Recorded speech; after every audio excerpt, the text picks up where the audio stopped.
NBA Finals, dalawang solid team para sa Eastern at Western Conference ang maghaharap dito mula sa Boston Celtics na dalawang season ng araw nasisilat sa Finals at Dallas Mavericks na to the first time after 13th season ng NBA ngayon nga lang nagawang makapasok sa championship game ang duo ni Luka Doncic at Kyrie Irving na isa sa dominant duo ng araw sa Western Conference at Jaylen Brown at Jason Tatum na ilang season ng araw tumatagilid ang duo na to sa finals at ngayon nga magagawa ang araw kaya nilang masungkit ang kampyonato sa season na to. Tara, pag-usapan natin yan.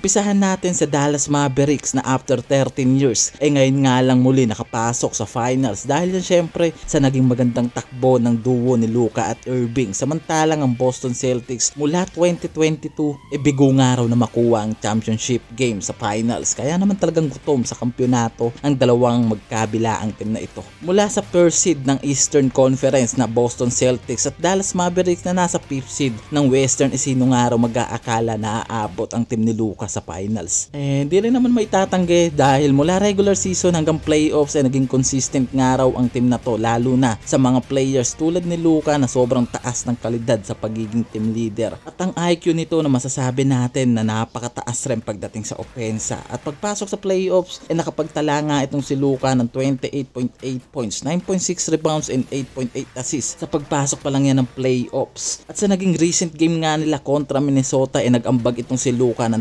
36 points, 10 rebounds and 5 assists per game. Kaya naman talaga nga naman na hindi daw maitatanggi na itong si Luka ang isa sa nagpahirap sa team na pinaka-defensive sa Western ang Minnesota. At ang dynamic duo nga ni Luka at Irving ang isang araw sa dahilan at tumulong sa Dallas para makuha ang kanilang spot ngayon sa finals dahil mula playoffs nag-average lang naman itong si Irving ng 22.8 points and 3.9 rebounds sinabayan pa ng 5.2 assists sa bawat game na yan sa playoffs. Kaya naman talagang napaka-solid ng laruan itong si Irving bilang guard ng Dallas Mavericks at nakita naman natin talaga ang husay nito lalo na sa pagiging playmaker ng team at ngayon nga makakaharap niya ang former team niya na Boston siguradong bastusan ang mangyayari sa finals game na to. At sundan natin sa Boston Celtics kung experience nga lang raw ang pag-uusapan wala na nga raw problema ang team na to dahil mula 2022 nagawa nitong umabot sa finals at talaga nga naman nadilan talaga ito pinapalad na makuha ang kampyonato at hindi lang pinapalad na makuha ni Tatum ang kanyang unang ring sa liga ng NBA. Ngayon nga sobrang taas ng kumpiyansa nitong si Jason Tatum sa parating na finals at sinabi pa nga nito sa isang conference na siya nga raw ang best player in history sa team na to ng Boston Celtics. At hindi naman talaga natin maitatanggi ang pangalan na Jason Tatum na sinasandalan din ngayon ng Boston Celtics. Pagdating sa scoring, pundasyon sa pagiging player, ito nga raw talaga ang pinakadominanteng player para sa Eastern Conference. Talagang hindi maitatanggi rin ang husay nito pagdating sa pagiging playmaker. At alam natin na ito ang dahilan kung bakit nagagawa ring makapasok sa finals ng Boston Celtics. Sinabayan pa ng husay ng kanyang duo na si Jaylen Brown na mula noon talaga nga naman nakasama na nito sa Boston Celtics at isa rin sa naging pundasyon ng Celtics pagdating sa scoring dahil sa pagiging athletic ng player nito at kayang pumuntos inside and outside shooting at isa nga sa postseason na naghahalimaw itong si Jaylen Brown para sa Boston Celtics at may average ito na 25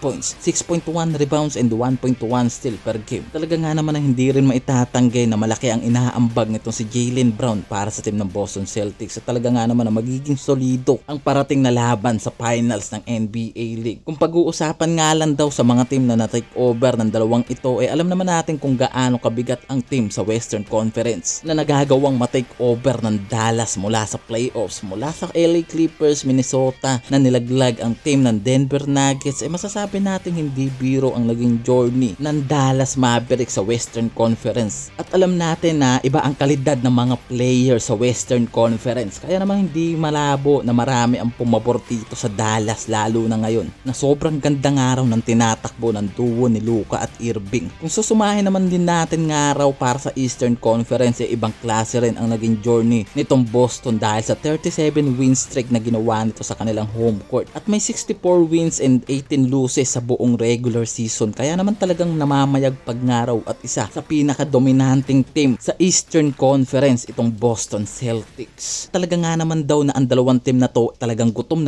na sa kampyonato mula ng last season na nahawakan nila ang final games. Kaya naman asahan mo na talaga nga naman na magiging sobrang exciting ang parating na finals ng NBA. At parehas deserve nga raw ng dalawang ito ang kampyonato. At alam natin na talaga nga naman na parehas na sabik ng makakuha ng kampyonato ang dalawang magkabila ang team na to ng Eastern at Western Conference.